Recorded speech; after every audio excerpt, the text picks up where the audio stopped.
The winner of the John Cassavetes Award for the best feature made for under $500,000 goes to Daddy Longlegs.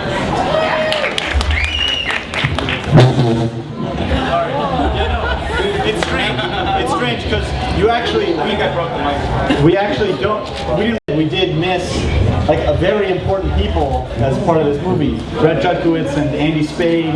It's just like I don't know. Like sometimes those people just for no reason. Brett Jutkowitz was the cinematographer that I shot with. Andy Spade, the executive producer, and yeah, I don't know. We couldn't have done it without either. Before we go any further, it's tough to receive an award with John Cassavetes' name attached to it. It's a very humbling thing in general. Anyway, yes. First question. For the Safdies, is it warm generosity or cold irony? The Independent Spirit Awards have to create a category for films that are actually independent. I have no idea. How do we answer that without No. It's a very valid question. I think that the state of the word independent in cinema has a lot of commercial cachet to it nowadays. It's more of a genre than it is anything. Independence really is anything is everything, but. It has nothing to do with money. Independence has nothing to do with the size of mind of the filmmaker. Exactly. It's what the filmmaker wants to express. If they're expressing how they genuinely feel in life, or in difficult situations, or in happy situations, that's an independent film to them. It doesn't matter if it was made for under $500,000 or for $100 million. It's just about the state of mind. If they're being true to that, then they're making an independent film. But hey, look, everyone loves being part of the peanut gallery, and the John Cassavetes Award is the peanut gallery. I'm happy to be holding this. All right. Thank you very much, sir. Thank you very much. Guys, how difficult is it to do a feature film for under $500,000? $500,000 would be good. It would be a nice amount of money to make a movie. Let Casey answer that. Casey can answer that. Casey was the producer of the film.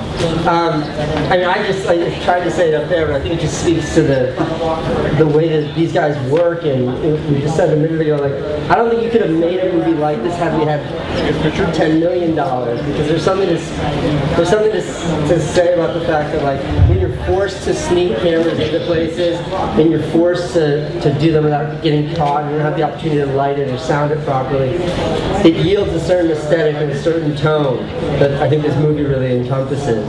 And so it doesn't really speak to the challenge of it, but definitely there are secondary and tertiary kind of benefits to working with super limited resources that I think this movie is really kind of an justification for that.